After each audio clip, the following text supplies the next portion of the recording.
अस्सलाम वालेकुम। आज की वीडियो में हम करेंगे एक्सरसाइज 15A। ये है जो mathematics book 2D2 7th edition जो न्यू एडिशन आया है उस एक्सरसाइज है ये। और इसका हम करेंगे जी क्वेश्चन नंबर 16 करेंगे, क्वेश्चन नंबर 17 करेंगे। इससे जो पिछले क्वेश्चन हैं पहले करवा चुकी हूँ, उसका लिंक भी डिस्क्रिप्शन में दे दूँगी, आप वहाँ से देख लीजिएगा।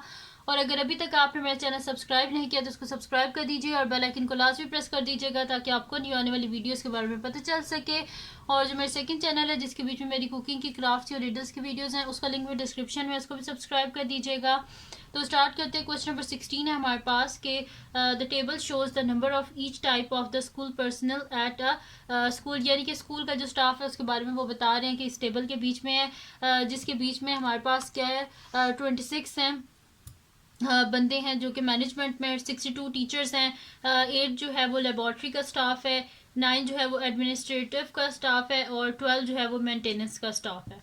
अब वो कह रहे हैं कि फर्स्ट पार्ट में कह रहे हैं if a school personal is selected at random find the probability that the school personal is अ, यानी कि अब वो कह रहे हैं कि क्या है कि यहाँ से अगर वो कह रहे हैं कि अगर एक जो है बंदा जो है स्टाफ का कोई भी है उसको अगर वो सिलेक्ट किया जाए तो क्या प्रोबेबिलिटी है कि वो एक टीचर होगी, एक मैनेजमेंट स्टाफ का बंदा होगा, या फिर एडमिनिस्ट्रेटिव या मेंटेनेंस, दोनों में से किसी एक का होगा। तो स्टार्ट करते हैं। इसका पहले ए पार्ट सॉल्व कर लेते हैं, फिर बी को पढ़ लेंगे और फिर उसको भी सॉल्व कर लेंगे, ठीक है।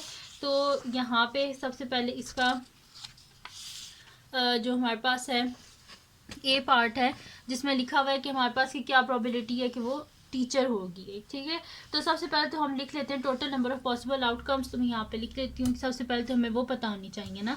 तो यहाँ पे लिख लेते हैं सोल्यूशन, और अभी हम ए पार्ट जो है उसको कर रहे हैं, ठीक है। बी पार्ट जब स्टार्ट करेंगे फिर यहाँ पे लिख देंगे। तो मैं यहाँ पे लिख देती हूँ टोटल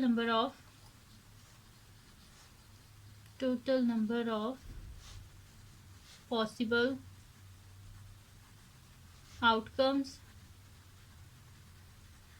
इज इक्वल्स टू क्या है, इन सब को ऐड कर लेंगे। 26 प्लस 62 प्लस 8 प्लस 9 प्लस 12। तो हमारे पास इसका आंसर क्या आ जाएगा, 26 प्लस 62 प्लस 8 प्लस 9 प्लस 12। तो इसका आंसर हमारे पास आ जाएगा 117, ठीक है। तो total number of possible outcomes क्या आ गई हमारे पास 117। अब यहाँ पे सबसे पहले उन्होंने कहा था कि क्या प्रोबेबिलिटी है कि जो चूज़ करेंगे स्टाफ का मेंबर वो एक टीचर होगी, ठीक है। या टीचर कोई भी हो सकता है, मेल फीमेल, तो एक टीचर का जो है वो हो सकते हैं। अब यहाँ पे हम क्या करेंगे कि कितने टीचर्स हैं टोटल स्टाफ में, 62 टीचर्स हैं। तो यहाँ पे लिख दूँगी there are 62 teachers in the school. तो स्कूल में 62 टीचर हैं तो प्रोबेबिलिटी फिर हम उसी को देख के निकालेंगे। तो यहाँ पे अब लिख देते हैं फर्स्ट पार्ट स्टार्ट हो रहा है यहाँ से। तो सोल्यूशन फर्स्ट पार्ट जो ए का फर्स्ट पार्ट है, ठीक है। अच्छा मैं यहाँ पे लिख दूंगी कि there are 62 teachers in the school. School के बीच में टोटल कितने हैं, 62 टीचर्स हैं। तो यहाँ पे probability school personal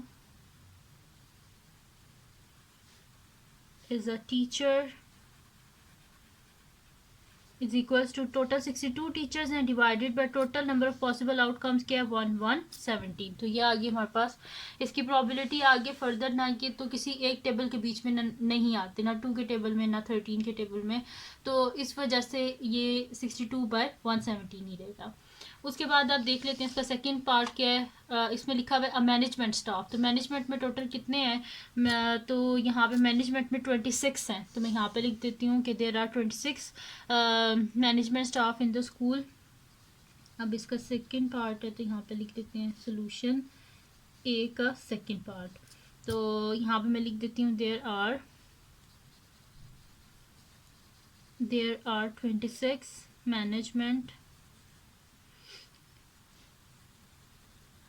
management staff in the school. तो प्रोबेबिलिटी हम निकालेंगे कि school personal is a management staff.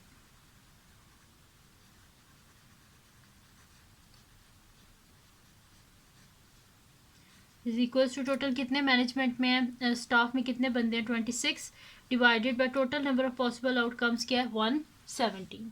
तो यहाँ पे हमारे पास इसका आंसर क्या आ गया 26/117। तो यहाँ पे इसका जो है, बल्कि ये आगे सॉल्व वैसे हो सकता है क्योंकि ये दोनों आते हैं 13 के टेबल में, डिवाइडेड बाय 13 यहाँ पे कर लेते हैं और डिवाइडेड बाय 13। तो 13 2 हमारे पास 26 होते हैं और 13 9 हमारे पास होते हैं 117। ठीक है जी। तो यहाँ पे मेरे पास हो गया इसका सेकेंड पार्ट भी सॉल्व हो गया। अब करते हैं इसका नेक्स्ट पार्ट जो कि थर्ड पार्ट है। तो मैं यहाँ पे लिख लेती हूँ सोल्यूशन थर्ड पार्ट, ए का थर्ड पार्ट। ठीक है जी। तो थर्ड पार्ट क्या है जी हमारे पास के एन एडमिनिस्ट्रेटिव और अ मेंटेनेंस स्टाफ, यानी कि जो स्टाफ मेंबर वो चूज़ करेंगे वो एडमिनिस्ट्रेटिव और मेंटेनेंस दोनों में से किसी एक का होगा। तो फिर हम क्या करेंगे कि इन दोनों के स्टाफ मेंबर्स जो है उनको हम ऐड कर लेंगे, एडमिनिस्ट्रेटिव को भी और मेंटेनेंस को भी।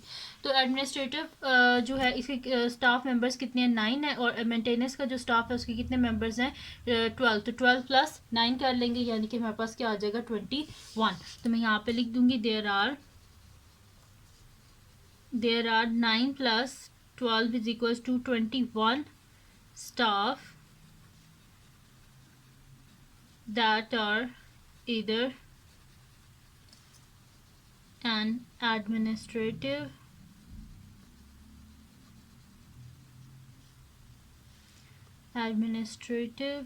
or maintenance staff in the school। तो कितने आ गए हमारे पास 21 और total number of possible outcomes कितनी है 117। तो नेक्स्ट शीट पे मैं यहाँ पे लिख देती हूँ कि प्रोबेबिलिटी, यहाँ पे हम लिख देते हैं कि probability of school personal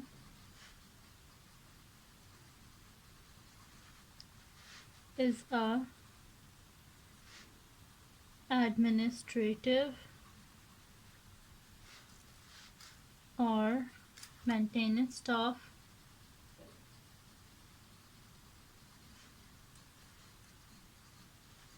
is equals to कितने स्टाफ मेंबर्स 21। तो 21 को डिवाइड कर देंगे इन दोनों के ऐड करके, 9 + 12 किया तो 21 divided by total number of possible outcomes कितनी है जब हमने ऐड अप किया था इन सब को, तो हमारे पास क्या आया था 117। तो डिवाइडेड बाय 117। अब देखिए ये दोनों किसी के टेबल में तो नहीं आते, तो ये दोनों 3 के टेबल में आते हैं। डिवाइडेड बाय 3 डिवाइडेड बाय 3, 3 7 21, 3 3 9 और 3 9 27। ठीक है। तो 7/39, इससे आगे फर्दर ये सॉल्व नहीं होता। ठीक है जी। यहाँ पे सॉल्व हो गया इसका फर्स्ट जो ए पार्ट है वो सॉल्व हो गया। अब बी पार्ट जो है उसको पढ़ते भी हैं और आगे देख लेते हैं कि करना क्या इसमें हमने। तो यहाँ पे अब ये हमें कह रहे हैं बी जो पार्ट है उसमें कह रहे हैं कि 2 teachers and administrative staff resign from the school.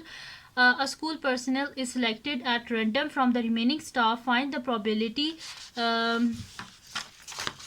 that the school personnel is an administrative staff, not a laboratory staff। अब यहाँ पे कह रहे क्या ये हमें कि 2 टीचर्स हैं, यानी कि 2 टीचर्स और एक एडमिनिस्ट्रेटिव स्टाफ का जो मेंबर है उनने क्या कर दिया, रिज़ाइन कर दिया है स्कूल से। तो अब हमने प्रोबेबिलिटी बतानी है कि अगर एक बंदा जो है उसे रेंडमली सिलेक्ट किया गया तो क्या प्रोबेबिलिटी है कि वो जो बंदा है वो एडमिनिस्ट्रेटिव स्टाफ से है और लेबॉर्ट्री के स्टाफ में से नहीं है। तो स्टार्ट करते हैं। यहाँ पे मैं लिख लेती हूँ कि यहाँ पे हमारे पास क्या है 2 टीचर्स ने डिज़ाइन किया, तो 2 टीचर्स होगी और एक एडमिनिस्ट्रेटिव। इसको हम करेंगे क्या total number of possible outcome, यानी कि जो 117 है इसमें से हम इसे माइनस करेंगे। ठीक है। क्योंकि अब इनने तो डिज़ाइन कर दिया, अब ये तो स्टाफ के मेंबर्स तो नहीं ना रहे। तो यहाँ पे मैं लिख देती हूँ सोल्यूशन बी पार्ट है। अब तो मैं यहाँ पे लिख दूंगी कि total number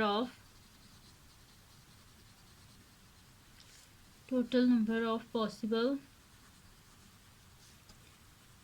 outcomes is equals to total 117 जो है वो स्टाफ मेंबर्स थे जिनमें से 2 टीचर्स ने और एक एडमिनिस्ट्रेटिव स्टाफ के मेंबर ने रिज़ाइन कर दिया। तो इस वजह से मैंने -2 यानी कि 2 टीचर्स भी चली गई और एक स्टाफ मेंबर्स भी। तो माइनस करेंगे तो हमारे पास क्या आएगा यहाँ पे 117 में से करें -3 तो 1 114, यानी कि अब total number of possible outcomes कितनी है हमारे पास, 114 है।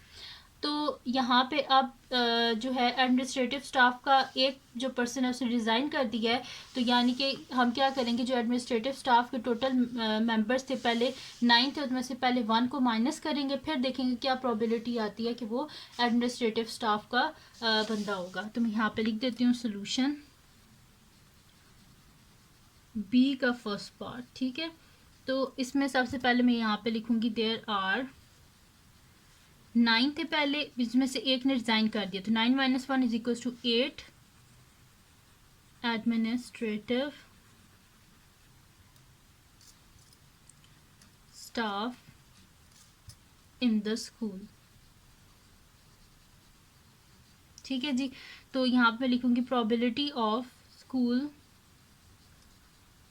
पर्सनल इज एन एडमिनिस्ट्रेटिव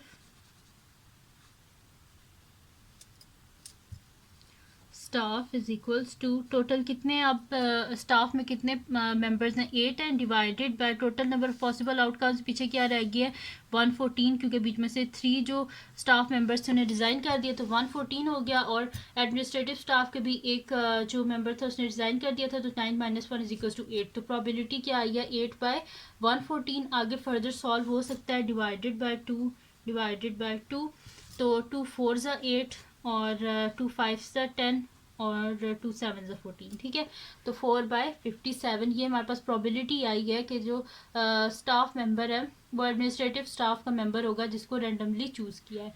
अब करते हैं इसका नेक्स्ट पार्ट जो कि हमारे पास है जी, इसका यहाँ पे ने बोला था हमें कि जो स्टाफ वो चूज़ करेंगे, यानी कि स्टाफ का जो एक बंदा वो चूज़ करेंगे वो लेबॉर्ट्री का स्टाफ मेंबर नहीं होना चाहिए, ठीक है। तो हम यहाँ पे क्या करेंगे, सबसे पहले तो प्रोबेबिलिटी निकालेंगे कि लेबॉर्ट्री के जो स्टाफ मेंबर्स हैं उनकी, और फिर उसको टोटल प्रोबेबिलिटी के बीच में से माइनस कर देंगे, तो हमारे पास प्रोबेबिलिटी आ जाएगी कि वो जब रैंडमली हम चूज़ करेंगे तो वो लेबॉर्ट्री का स्टाफ मेंबर नहीं होगा। तो यहाँ पर मैं लिख देती हूँ सोल्यूशन बी का सेकेंड पार्ट, ठीक है। तो यहाँ पे कितने लेबॉर्ट्री का जो स्टाफ है उसके बीच में टोटल कितने मेंबर्स हैं, तो लेबॉर्ट्री के स्टाफ में टोटल 8 मेंबर्स हैं। तो यहाँ पे मैं लिख दूंगी there are 8 laboratory staff in the school, ठीक है। तो probability of school personnel is a laboratory staff is equals to total कितने स्टाफ मेंबर्स हैं 8 divided by total number possible outcomes अब कितनी होगी, क्योंकि 3 मेंबर्स ने रिज़ाइन कर दिया है तो अब पॉसिबल आउटकम्स कितनी होगी 114, ठीक है। तो 8/114 दोनों 2 के टेबल में आते हैं, डिवाइडेड बाय 2 डिवाइडेड बाय 2, 2 4 ज़ा 8 और 2 57 ज़ा 114, ठीक है। तो 4/57 आ गया। अब प्रोबेबिलिटी हमने क्या निकालनी थी कि जो रैंडमली चूज़ होगा मेंबर वो लेबॉर्ट्री के स्टाफ में से नहीं होना चाहिए। तो मैं यहाँ पे लिखूँगी कि probability of school personnel is not a laboratory staff is equals to क्या हो जाएगा, टोटल प्रोबेबिलिटी हमारे पास प्रोबेबिलिटी किसके बीच में लाई करती है 0 और 1, किसी चीज़ का ना होना 0 और किसी चीज़ का होना 1, 0 और 1 के बीच में लाई करती है। तो टोटल प्रोबेबिलिटी यानी कि 1 में से माइनस कर देंगे हम कि जो लेबॉर्ट्री के स्टाफ मेंबर्स हैं उनको, तो 1 minus probability of school personal is a laboratory staff, ठीक है। तो 1 माइनस लेबॉर्ट्री स्टाफ क्या है 4/57, ठीक है। तो अब हमने क्या करना है, डिनोमिनेटर में 57 लेके आना, तो उसको न्यूमरेटर को भी 57 डिनोमिनेटर को 57 से मल्टीप्लाई, तो यहाँ पे हो जाएगा 57/57 माइनस 4/57, तो तो 57 माइनस 4 डिवाइडेड बाय 57, तो ये मेरे पास क्या आ जाएगा, 57 में से 4 गए तो पीछे 53 बाय 57। अब ये दोनों किसी के एक टेबल में आते नहीं है कि हम इसके आगे कटिंग करें, तो इस वजह से ये मेरे पास इसका आंसर आ गया 53 बाय 57। तो ये प्रॉबिलिटी आ गया कि वो जो है लेबॉर्ट्री स्टाफ का मेंबर नहीं होगा। तो यहाँ पे इसका सॉल्व हो गया जी, कंप्लीट सॉल्व हो गया हमारे पास इसका क्वेश्चन नंबर 16 सॉल्व हो गया। अब चलते हैं इसके नेक्स्ट क्वेश्चन की तरफ जो कि हमारे पास है इसका क्वेश्चन नंबर 17। तो क्वेश्चन नंबर 17 जो है वो हमारे पास है, इसको रीड कर लेते हैं। तो क्वेश्चन नंबर 17 जो है वो हमारे पास है कि देयर आर टोटल ऑफ हमारे पास कितने हैं, टोटल 117 पेयर्स ऑफ सॉक्स हैं इन अ क्लोथ बिन, यानी कि जो हमारे पास बिन है एक, उसके बीच में टोटल 117 पेयर्स हैं सॉक्स के। Each pair of socks is placed in a bag. The probability of selecting a yellow pair of socks and the grey pair of socks at random from the bin are, यानी कि probability इन्हें बता दी है कि randomly अगर बिन में से choose किया जाए येलो सॉक्स को और ग्रे सॉक्स की, तो उसकी प्रोबेबिलिटी उन्होंने हमें क्या बताई है, 2/9 और 3/13, ठीक है, respectively. Find the number of pair of socks in the bin which are yellow. सबसे पहले कह रहे हैं कि प्रोबेबिलिटी बताएं, प्रोबेबिलिटी नहीं बल्कि यहाँ पे इन्होंने हमें प्रोबेबिलिटी नहीं पूछी, ने पूछा नंबर ऑफ, हमने बताने हैं कि number of pair of socks. अब प्रोबेबिलिटी गिवन है, प्रोबेबिलिटी को यूज़ करके नंबर फाइंड आउट करना है सॉक्स का जो कि येलो है। सेकेंड पार्ट में हमने ये नंबर फाइंड आउट करना है कि जो सॉक्स हैं उनमें से मतलब कि ना तो वो येलो होनी चाहिए और ना ग्रे होनी चाहिए, यानी कि ग्रे और येलो के अलावा टोटल कितनी सॉक्स हैं, ठीक है। तो ये दो पार्ट्स हैं। तो अब हमने प्रोबेबिलिटी गिवन है, प्रोबेबिलिटी को यूज़ करके जो हमने नंबर फाइंड आउट करना है, ठीक है। तो स्टार्ट करते हैं। इसका फर्स्ट पार्ट मैं यहाँ पे लिख दूंगी solution.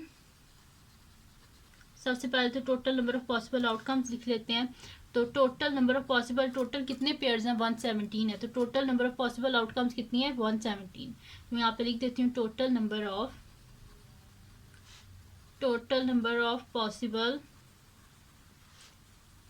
Outcomes is equals to 117, ठीक है जी। ये हो गया मेरे पास।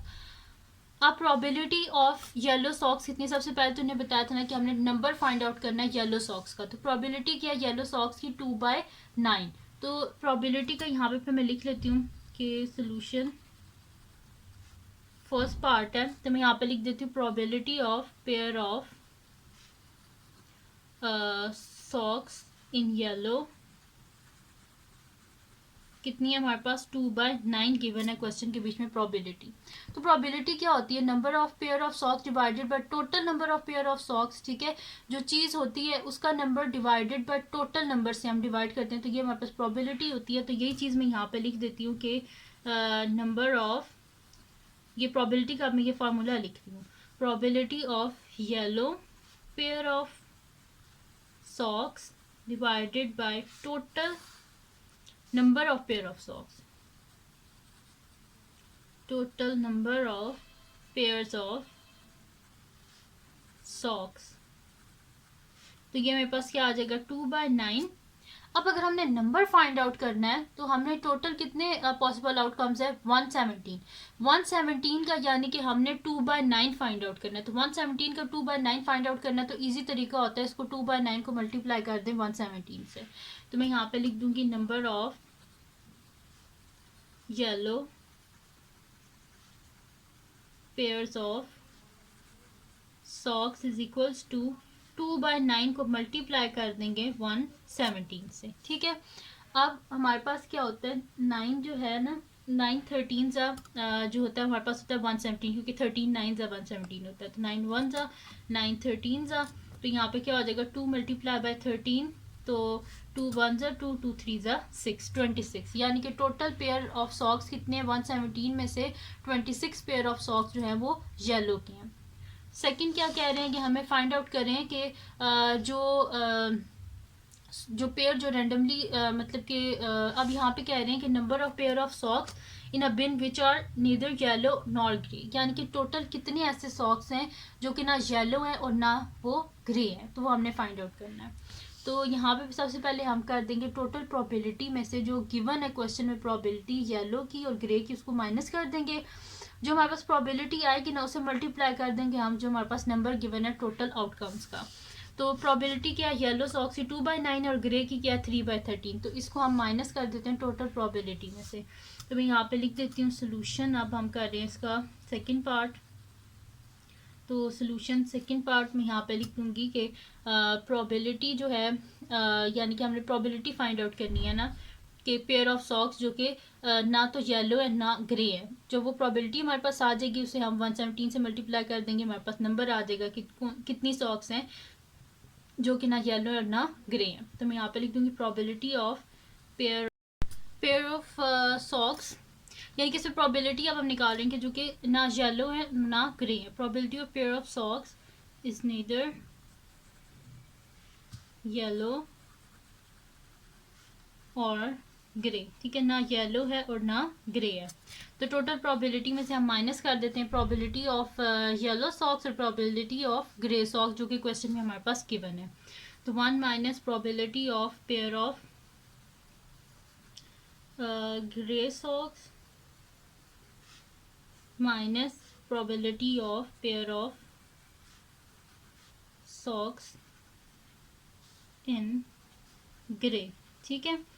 तो 1 minus probability of pair of socks क्या गिवन है हमारे पास येलो में 2/9 और ग्रे की 3/13, तो 1 माइनस 2/9 और माइनस 3/13, ठीक है जी। तो ये हम माइनस कर लेते हैं। तो ये मेरे पास क्या आ जाएगा, यहाँ पे इसको मल्टीप्लाई कर देंगे अब हम क्योंकि हमें डिनोमिनेटर सेम करना है तो डिनोमिनेटर में हम क्या बना लेते हैं 117, तो इसको ऊपर नीचे 9 से मल्टीप्लाई कर देते हैं, इसको 13 से कर देते हैं और इसको हम मल्टीप्लाई कर देते हैं 117 से ऊपर नीचे, ठीक है। तो 117/117 माइनस 13 2 ज़ा 26 हमारे पास हो जाएगा डिवाइडेड बाय 117 माइनस 9 3 ज़ा हमारे पास क्या होता है 27 डिवाइडेड बाय 117, ठीक है। तो यहाँ पे मेरे पास हो जाएगा 117 minus 26 minus 27 divided by 117, this employed ये मेरे पास क्या आ जाएगा, माइनस करके देख लेते हैं। तो मेरे पास आ जाएगा 117 minus 26 minus 27 is equals to 64। तो मैं यहाँ पे लिख दूंगी 64/117, ठीक है। तो ये मेरे पास क्या आ गया 64/117 आ गया कि जो पेयर ऑफ सॉक्स जो हैं जो कि ना येलो है और ना ही ग्रे हैं, ठीक है। तो फिर मैं यहाँ पे लिख दूंगी कि number of pair of socks, क्योंकि हमने नंबर प्रोबेबिलिटी गिवन है उसको यूज़ करके अब नंबर को फाइंड आउट करना है। तो मैं यहाँ पे लिखूंगी number of pair of socks neither yellow nor grey। तो ये हमारे पास क्या आ रही है, क्या हमारे पास आई थी प्रोबेबिलिटी जो कि सॉक्स ना येलो है ना ग्रे है 64/117। तो 64/117 जो है इसको हम मल्टीप्लाई कर देते हैं टोटल जो हमारे पास पेयर ऑफ सॉक्स हैं। तो 64/117 मल्टीप्लाई बाय 117, तो 117 और 117 कैंसिल आउट, यानी कि 64 ऐसे पेयर ऑफ सॉक्स हैं जो कि ना येलो हैं और ना ही ग्रे हैं। तो ये आ गया हमारे पास इसका आंसर और यहाँ पे कंप्लीट सॉल्व हो गया इसका क्वेश्चन नंबर 17। तो ये थी जी आज की वीडियो जिसमें मैंने आपको करवाया है एक्सरसाइज 15A का क्वेश्चन नंबर 16 और क्वेश्चन नंबर 17। तो अगर ये वीडियो आपके लिए हेल्पफुल है तो इसको लाइक कीजिएगा, मेरे चैनल को सब्सक्राइब कीजिएगा और बेल आइकन को लाजमी प्रेस कर दीजिएगा ताकि आपको न्यू आने वाली वीडियोस के बारे में पता चल सके। और जो मेरा सेकंड चैनल है जिसके बीच में मेरी कुकिंग की, क्राफ्ट की और रिडल्स की वीडियोस हैं उसका लिंक भी डिस्क्रिप्शन में, उसको भी सब्सक्राइब कर दीजिएगा और अपनी दुआओं में लाजमी याद रखिएगा। अल्लाह हाफिज़।